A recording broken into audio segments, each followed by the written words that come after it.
الحمد لوليه والصلاة على نبيه وعلى آله وأصحابه أجمعين. يا أيها النبي إنا أرسلناك شاهدا ومبشرا ونذيرا وداعيا إلى الله بإذنه وسراجا منيرا. أما بعد فأعوذ بالله من الشيطان الرجيم. بسم الله الرحمن الرحيم. يا أيها الذين آمنوا اتقوا الله ولتنظر نفس ما قدمت لغد واتقوا الله إن الله خبير بما تعملون. بارك الله لنا ولكم في القرآن المجيد ونفعنا وإياكم بالآيات والذكر الحكيم. صلى الله على سيدنا ومولانا محمد وعلى آله وأصحابه وسلم. صلى الله على سيدنا ومولانا محمدا عبده ورسوله كريم السدايا جميل الصيام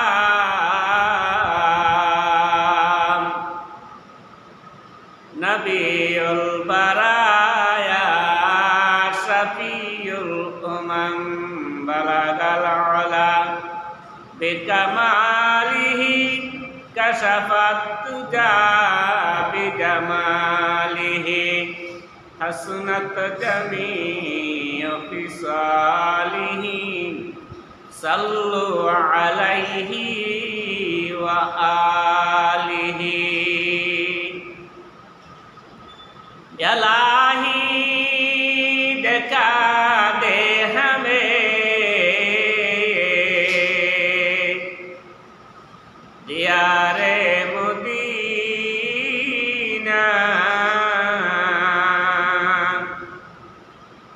इलाही बना दे हमें गुबारे मदीना. बलगल उला बिकमालिही कशफत दुजा बिजमालिही हसनत जमीअ खिसालिही. सल्लु अलैहि व आलिही. আলহামদুলিল্লাহ, আল্লাহ তাআলা লাখো কোটি শুকরিয়া যে মহান রব্বুল আলামিন আমাদেরকে পবিত্র জুমার দিনে আল্লাহর ঘরে আসার বসার তৌফিক দান করেছেন। এই জন্য আল্লাহর শুকরিয়া আদায় করি আলহামদুলিল্লাহ। আজকের আলোচনা হলো দুনিয়াতে ইমানদারদেরকে ইমানি পরীক্ষা করা। ইমানদারদেরকে ইমানি পরীক্ষা আল্লাহ কিভাবে করেন? বিভিন্নভাবে। কোনো মানুষরে আল্লাহ অধিক পরিমাণে রোগ দিয়া, বেমার দিয়া ইমানি পরীক্ষা করেন। কোনো মানুষরে আল্লাহ অধিক পরিমাণে সম্পদ দিয়ে আল্লাহ ইমান পরীক্ষা করেন। কোনো মানুষরে আল্লাহ অধিক পরিমাণে অভাব দিয়া ইমান পরীক্ষা করেন।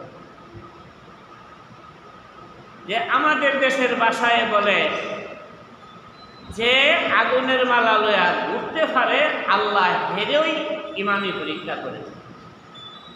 আগুন লয়া হাঁটা এটা সাধারণ ব্যাপার না। তাহলে আল্লাহর পরীক্ষাটা যার কাছে আসবে এটা সাধারণ পরীক্ষা না। বোঝা গেল তার কোনো দাগ, তার কোনো ইবাদত আল্লাহর কাছে কবুল হয়েছে। এই জন্য আল্লাহর পক্ষ থেকে ইমানি পরীক্ষা, এই পরীক্ষায় পাস করলে সে দুনিয়া ও আখিরাতের বাদশা। অধিক পরিমাণে বেমার দেয়া সেরা ইমানদারদেরকে ইমানি পরীক্ষা করা, এটার উদাহরণ হলো আল্লাহ নবী আইয়ুব আলাইহিস সালাম আল্লাহর একজন নবী ছিলেন। আল্লাহ তারে খালি শুধু নবী বানাইছেন না, আল্লাহ তারে এই যুগের বাদশাহীও দান করছেন। এই যুগের বাদশাহ এবং এই যুগের নবীও। যেই নবীর আগে পিছের সকল গুনাহ মাফ। এই আইয়ুব আলাইহিস সালামের প্রত্যেকটা কাজ, প্রত্যেকটা দোয়া আল্লাহর কাছে কবুল হয়েছে। তখন আল্লাহ ইচ্ছা করলেন যে আইয়ুব যে আমার জন্য অত পাগল, আমার জন্য পাগল হয়ে গেছে, দিবানিশি একমাত্র সে আমার জন্য ডাকতে ডাকতে, আমার গোলামি করতে করতে সে কারা, তাহলে এখন তারে আমি ইমান পরীক্ষা করতে হবে। ইমান পরীক্ষা কি? আল্লাহ রাব্বুল আলামিন আইয়ুব নবীরে এই দেশের বাদশাহী দান করলেন, বাদশাহী নিয়ে গেলেন। অনেক মহিষ দান করছেন, মহিষগুলো মেরে ফেলাই দিলেন। অনেক দুম্বা উট দিয়েছেন, ছাগল বেড়া আল্লাহ দিয়েছেন, এই ছাগল বেড়াগুলো নষ্ট করে দিলেন। অনেক সম্পদের মালিক ছিল আল্লাহ, এই সম্পদগুলো আল্লাহ নিয়ে গেছেন, উধাও করে দিয়ে দিয়েছেন। যে ছেলে মেয়ে দিয়েছিল এই ছেলে মেয়েগুলোকে আল্লাহ ধ্বংস করে দিয়েছেন। এখন মাত্র শুধু রয়েছে আইয়ুব আলাইহিস সালাম আর তার স্ত্রী রহিমা, তারা দুইজন। এখন আল্লাহর পক্ষ থেকে এমন এক বেমার দিয়েছেন তাইলে, যেই বেমারটার নাম হলো কুষ্ঠরোগ। আর কুষ্ঠরোগ এটার বলা হয় শরীর ফুচ্চা ফুচ্চা করে দুর্গন্ধ ইরা জমায় থাকে, এটার নাম হলো কুষ্ঠ বেমার।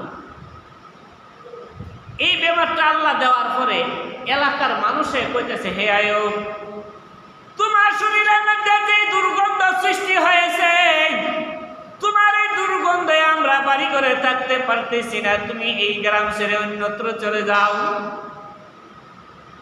তার আত্মীয় স্বজন, তার ভাই বান্ধব যারা ছিল তারা বলতেছে, হে আইয়ুব, তোমার শরীরের মধ্যে এমন এক বেমার সৃষ্টি হয়েছে, যেই বেমারের দুর্গন্ধের কারণে আমরা বাড়ি করে থাকা সম্ভব নয়। এলাকাবাসীর পরামর্শ করে বলল, আইয়ুব, তুমি আর তোমার স্ত্রী গ্রাম ছেড়ে অন্যত্র চলে যাও। তোমার শরীরের দুর্গন্ধের কারণে আমরা বাড়ি করে থাকতে পারতেছি না, আমরা পর্যন্ত রোগে আক্রান্ত হয়ে যাইতেছি। তুমি দয়াপূর্বক এই গ্রাম ছেড়ে অন্যত্র চলে যাও। আইয়ুব নবী চোখের পানি ফেলে আল্লাহর কাছে কাঁদতেছেন, হে আল্লাহ, তুমি আমাকে সম্পদ দিয়েছিলা, সম্পদ তুমি নিয়ে গেছো। আমাকে ছেলে মেয়ে দিয়েছিলা, ছেলে মেয়ে তুমি নিয়ে গেছো। আমাকে যে ধন সম্পদ দিয়েছিলা, এই ধন সম্পদ, গরু ছাগল, এগুলো তুমি নিয়ে গেছো। আল্লাহ, আমার শরীরের মধ্যে এমন এক রোগ দিয়েছো, যে রোগের দুর্গন্ধের কারণে গ্রামবাসী আমাকে গ্রাম থেকে তাড়াই দিতেছে। এমনকি আমার আত্মীয় স্বজন, আমার নিকটতম আত্মীয় স্বজন যারা, তারাও আমাকে ঘৃণা করতেছেন। এখন রহিমা বলতেছে যে, হ্যাঁ আমার প্রাণের স্বামী, তুমি কোনো চিন্তা করিও না, তোমার আত্মীয় স্বজন তোমার কথা বলতে পারে, আমি রহিমা কোনোদিন তোমার কথা আমি বলবো না। তোমার সেবা যত্ন যত ধরনের সেবা যত্ন করতে হয় আমি আমার জান দিয়ে মাল দিয়ে সব কিছু সেবা যত্ন আমি করিব। চলো আমরা জঙ্গলে চলে যাই। বিবি রহিমা আইয়ুব নবীর রয়েছেরা জঙ্গলে চলে গেছেন। জঙ্গলার এক জায়গায় তারা রাখছেন। জঙ্গলার মধ্যে থাকলে বাঘ ভাল্লুকের ভয় থাকে। বিবি রহিমা আইয়ুব নবীর জঙ্গলার এক মাঝখানে রাখিয়া উনি ওনার স্বামীর জন্য খাওয়ান জোগাইতে যায়, সেরা মানুষের বাড়ির কাজ করতেছেন, কিন্তু তারপরও স্বামীর কথা উনি বলেন নাই। স্বামীরে সান্ত্বনা দিলেন যে আমার স্বামী আল্লাহ রূপ দিছেন, আল্লাহ কমাইবেন, যে আল্লাহ রূপ দিছেন এই আল্লাহ কমাইবেন। দুনিয়ার কোনো মানুষে তোমার শরীরের রূপ কমাইতে পারবে না, তুমি কোনো চিন্তা করো না, আল্লাহ হয়তো এটা তোমার যে কোনো মঙ্গলের জন্য করছেন। শরীরের মধ্যে পোকে কামড়াম, তারপরে আল্লাহ শুকরিয়া আদায় করেন, আল্লাহর কাছে বলতেছে যে আল্লাহ তুমি আমার শরীরের মধ্যে রূপ দিয়েছো, আল্লাহ যা করেছো আমার মঙ্গলের জন্য করেছো। আল্লাহ তুমি যা করেছো আমার ভালোর জন্য করেছো, তারপর আমি তোমার কাছে শুকরিয়া আদায় করি। তবে একটা অনুরোধ তোমার কাছে, আমার শরীরের সব জায়গায় তুমি পোকামাকড় দিয়ে দাও, এই পোকামাকড় খায়া যেন তারার জীবন রক্ষা হয়। এই পোকামাকড়গুলোর খাবার আমার শরীরের জন্য তুমি বানাই দিছো। তবে আমার কোনো আফসোস নাই, আমার একটাই অনুরোধ, আমার সারা শরীর যদি তুমি ক্ষত বিক্ষত করে দাও আমার কোনো আফসোস নাই, আমার কোনো দুঃখ নাই, তবে আমার জিহ্বাটা তুমি তরু তাজা রাখিও। ও আমার মাবুদ, তুমি যদি আমার জিহ্বাটা অসুস্থতা দিয়ে দাও, রূপ দিয়ে দাও, তাহলে আমি তোমাকে ডাকতে পারবো না, তোমার গোলামি আমি করতে পারবো না। কত বড় ইমানি পরীক্ষা! কিন্তু এই যুগের মানুষের অত বড় রোগ না, এক লাগে 3 সপ্তাহ যদি রোগ থাকে আল্লাহরে পর্যন্ত কাইলা, আল্লাহরে পর্যন্ত টিক্কা দিয়ে কথা কও, আল্লাহ আমারে বুঝি দেখছেন। এই দেশের মধ্যে কত বড় বড় মানুষ, ধনবান, টেহার মালিক, পয়সার মালিক, জমিনের মালিক, হেরারে রোগ দেয় না, হেরা নামাজ পড়ে না, রোজাও রাখে না, আর আমি নামাজ পড়ে রোজাও রাখি, আমারে বুঝি আল্লাহ অত বড় রোগ দিতা। এই কথাটাও আল্লাহর নাফরমানিমূলক কথা। আইয়ুব নবী যদি দীর্ঘ 18 বছর পর্যন্ত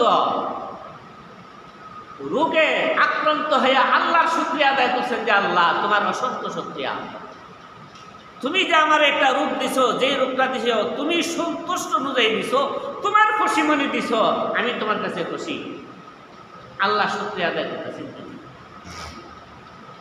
বিবি রহিমা উনি গ্রাম থেকে কাম করে বাতাইনা স্বামীর খাওয়ান, স্বামীর সেবা যত্ন করেন। আবার গ্রামও যায় সেটা এটাও চিন্তা করেন যে আল্লাহ একজন বেমারের রিজা আমি জঙ্গলায় রেখেছি, জঙ্গলার বাঘে নিয়ে একবার খায়লা। তবে জঙ্গলার বাঘ ভাল্লুক নবী রাসূলগণের সাথে বেয়াদবি করা সাফ নিষেধ, আল্লাহর পক্ষ থেকে নিষেধ যে সাবধান, আমার নবীগণের সাথে তোমরা বেয়াদবি করবা না, আমি আল্লাহর পক্ষ থেকে নিষেধ। আর আমার নবীগণকে আমি এই স্পেশাল গুণ আর স্পেশাল পাওয়ার দিয়ে দিছি। মশা মাছি পোকা মাকড় এরা শরীরে বা আল্লাহর পক্ষ থেকে নিষেধ, হারাম। মশা মাছি হেরার শরীরের মধ্যে আঘাত করা আল্লাহর পক্ষ থেকে নিষেধ। এই ফুকে দেখাইতেছে এটা হলো একটা বেমার, এই বেমার দিয়ে সেটা ওনার ইমান পরীক্ষা করতেছে। প্রতিদিন গ্রাম থেকে আইসা স্বামীরে খাওয়ান, স্বামীরে খাওয়াইতেছেন। হঠাৎ করে আরেকদিন একটা ফুকা, একটা কিরা মাটি ফিরে গেছে, মাটির থেকে তুলা শরীরে বয়াই দিয়েছেন যে হে পোক তুমি আমার শরীর থেকে কেন করলা, আমার শরীরটা তোমার জন্য খাবার বানাই দিছেন, এতে আমি কোনো দুঃখিত না। আমি আল্লাহর কাছে অসংখ্য শুকরিয়া। আল্লাহর কাছে তো এর চেয়ে আরো বড় রোগ আছে। আমার যে রোগ দিয়েছেন তারপরে তো আমি আমার মাবুদরে ডাকতে পারতেছি, আমি আমার মাবুদের গোলামি আমি করতে পারতেছি। এমন রোগ আল্লাহর কাছে আছে যে রোগ দিলে মানুষ আল্লাহকে ডাকতে পারবে না, আল্লাহর ইবাদত করবে না, আল্লাহর গোলামি করতে পারবে না। কিন্তু আল্লাহর কাছে অসংখ্য শুকরিয়া, আল্লাহ যে আমাকে আমার জিহ্বাটা ভালো রাখছে। আল্লাহ তোমার কাছে আমার অসংখ্য শুকরিয়া, আমি যে তোমার ডাকতে পারতেছি। রূপ এই রূপে আমি বই করি না, এর চেয়ে 1000 গুণ বেশি বই করি তোমারে। যারা আল্লাহকে বেশি বেশি বই করে হেরাই আল্লাহর নৈকট্যশীল বান্দা, হেরাই আল্লাহর কাছে দামি, হেরাই আল্লাহর মায়ার বান্দা বান্দি। আল্লাহর কাছে আল্লাহর শুকরিয়া, আল্লাহর গুণগান কতটা আদায় করার পরে আল্লাহ খুশি হয়ে গেছে। বিবি রহিমা আরেকদিন আইতাছে, বিবি রহিমার ইমান নষ্ট করার জন্য শয়তান জনসভা ডাকতেছে, লেকচার। বাজারে গেলে আপনারা দেখেন লেকচার দিয়ে সেটা ঔষধ বেছে, লেকচার। হ্যাঁ, লেকচারে বোঝা যায় যে বাংলাদেশের শ্রেষ্ঠ ডাক্তার হেই। এমবিবিএস ডাক্তার হে চেনিস দেয়, এফআর ফাইসাল ডাক্তার হে চেনিস দেয়, অথচ হ্যাঁ রাস্তার পাশে লেকচার দিয়ে সেরা ঔষধ পেয়েছে। বোঝা যাইতেছে হ্যাঁ লেকচারে এই বাংলাদেশে হের চেয়ে বড় কোনো ডাক্তার নাই, অথচ হ্যাঁ কোনো কিছুই জানে না। বিবি রহিমা স্বামীর জন্য দুঃখিত হয়ে ওই ডাক্তারের কাছে গেলেন। ডাক্তারে বলতেছেন, এ আমার উপস্থিত জনতা, তোমরা জানো আমি কোন কোন রোগের চিকিৎসা করি? বিবি রহিমার দিকে বলতেছে, আমি কুষ্ঠ রোগের চিকিৎসা করি। যার শরীরের মধ্যে কুষ্ঠ রোগ হয়েছে, কিরা কামড়াইতেছে, দুনিয়ার কোনো ডাক্তার কবিরাজে তারা ভালো করতে পারে না, কিন্তু আমার এই ঔষধটা ব্যবহার করার সাথে সাথে এই রোগটা ভালো হয়ে যাবে। বিবি রহিমা বলতেছে যে ভাই, আমার একজন রোগী আছে, দীর্ঘদিন ধরে কষ্ট করতেছে, শরীরটা সুস্থ হইতেছে না, তারে কিছু ওষুধ দেন। ও দিন শর্ত আছে। ও শর্ত কি? ও শর্ত হইল তুমি এই ওষুধটা ব্যবহার করবা, কইবা যে এই ওষুধে ভালো করছে। এই কথাটা কইতে পারবা না? এই কথা আমি বলতে পারবো না। বলতেছেন যে হে ডাক্তার সাহেব, তুমি যে বলতেছ এই ঔষধে ভালো করছে, এই ঔষধের সৃষ্টিকর্তাকে আমাকে উত্তর দাও। শয়তানে বলতেছেন, এই ঔষধের সৃষ্টিকর্তা হলেন একমাত্র আল্লাহ। বিবি রহিমা বললেন যে এই ঔষধের সৃষ্টিকর্তা যদি আল্লাহ হয়ে থাকেন, এই ঔষধ খাওয়াইব আর বলবো আমার মালিকের কাছে, আল্লাহ তুমি ভালো করিয়া দাও। যেন ওসিলা, তোমরা রোগে আক্রান্ত, তোমরা ওসিলা তালাশ করো। ঔষধ ডাক্তারের ঔষধে ভালো করতে পারবে না, ভালো করবেন আল্লাহ। তুমি ফার্মেসি থেকে ওষুধ এনে খাও আর আল্লাহর উপরে ভরসা করবে, আল্লাহ তুমি ভালো করার মালিক। এই ওষুধটা হইল ওসিলা, এই ওষুধের কোনো ক্ষমতা নাই। তো বিবি রহিমা এই দিন আইতে একটু রেড হয়েছে। আয়ব নবীন অপেক্ষা করতেছেন যে আয়ের প্রতিদিন ঠিক টাইমে এই টাইমে আসে, আজকে কেন আমার স্ত্রী লেট হইতেছে? উনি রাগে অস্থির হয়ে নিয়ত করলেন, আজকে যদি রহিমা আমার কাছে আসে, কেন রেট হইল, এটার উপযুক্ত বিচার হইতে হবে, আমার কাছে জবাবদিহি করতে হবে, 100টা ডোরার বাড়ি তাকে দিতে হবে। বিটি খেত মতো করে রুটি করে খাওয়া, এরপর ঠিক টাইমে না আসার কারণে ওয়াদা করলেন কি 100টা বেতের বাড়ি দিব তারে। কেন রেট হইল? আসতেই স্বামী বলতেছেন যে হে রহিমা, আজকে কেন এত রেট হইল? তুমি আমার কাছে জবাবদিহি করো, প্রতিদিন যে টাইমে আসো, আজকে কেন এই টাইমে আসলা না? আমি তো চিন্তা করতেছি বাঘ ভাল্লুকে না সন্ত্রাসে তোমাকে মেরে ফেলাইছেন। আমি রাগে অস্থির হয়ে নিয়ত করছি, মান্যত করছি, তুমি আসলে 100টা বেতের বাড়ি দিব। দ্বিতীয় মাইনা লেছে, কোনো সমস্যা নাই, তোমার মান্যত তুমি পুরা করো। ঠিক টাইমে আইতে পারছি না, মাঝখানে এক ডাক্তার কবিরাজ কইতাছে সব রোগের চিকিৎসক, কুষ্ঠ রোগের চিকিৎসক ওই ডাক্তারের সাথে মাতলাম, ডাক্তারে বলতেছে এই ওষুধটা খাওয়ানোর সাথে সাথে ভালো হইব, তবে কইছে শর্ত হইল যে ওষুধটা খাওয়ার পরে ভালো হওয়ার পরে কইতে যে এই ওষুধে ভালো করছে। এই কথা কওয়ার সাথে সাথে আমি নিষেধ করছি। আইব নবী বললেন, হে রহিমা, তুমি জানি না গো এই ব্যক্তি কে হতে পারে, এই ব্যক্তি শয়তান ছাড়া আর কেউ হতে পারে না গো। আমার বিশ্বাস হইতেছে দুনিয়ার কোনো ডাক্তার কবিরাজ মানুষ জাতি যদি হয়ে থাকে, এই মানুষে এই কথা কোনোদিন বলবে না যে ঔষধ খায়া বলবে ঔষধে বালা করছেন। তুমি জানো গো এটা সম্ভবত শয়তান হইতে পারে। শয়তান মানুষের ইমান নষ্ট করে, শয়তান মানুষের ইমান লুটিয়ে নেয়, একমাত্র শয়তান ছাড়া আর কেউ না। একমাত্র আল্লাহ আমার সৃষ্টিকর্তা, আল্লাহ আমাকে রূপ দিছেন, আল্লাহ আমার রূপ বালা করবেন। আল্লাহর কাছে আমি অসংখ্য শুকরিয়া। এরপরের দিন আয়ে দেখেন আল্লাহর পক্ষ থেকে জিব্রাইল আলাইহিস সালাম জমজমের পানি রয়েছে, জমজমের পানি রয়েছে, আইয়ুব নবীরে কইতেছে, আইয়ুব নবী তুমি তো আল্লাহর কাছে পাস করে লইছো, তোমার আল্লাহ যে পরীক্ষার মধ্যে ফেলাইছেন এই পরীক্ষা তো তুমি ফাঁস করে লইছো, যে কি তোমার প্রত্যেকটা ঢাক আল্লাহর কাছে কবুল হয়েছে। তোমার অত রূপ, অত বড় রূপ দেওয়ার পরও তুমি খালি আল্লাহর নাম জপো, আল্লাহর শুকরিয়া আদায় করো যে আল্লাহ যা করছেন আমার মঙ্গলের জন্য করছেন, আল্লাহ যা করছেন আমার ভালোর জন্য করছেন। আল্লাহর কাছে অসংখ্য শুকরিয়া। আল্লাহ খুশি হইয়া এই ওষুধ দিয়ে দিয়েছেন। ওষুধ কি? এই দেখো জমজমের পানি দিয়ে দিয়েছেন। এই পানিটা তুমি খাও, তুমি খাও, আর তোমার শরীরের মধ্যে এই পানিটা ঔষধ হিসাবে ব্যবহার করো। ব্যবহার করার সাথে সাথে আল্লাহ ভালো করে দিবেন। পানিটা খাইছেন, পানিটা শরীরের মধ্যে ব্যবহার করছেন, ব্যবহার করার সাথে সাথে স্বয়ং আল্লাহ তাকে পূর্ণ সুস্থতা করেছে। সুবহানাল্লাহ।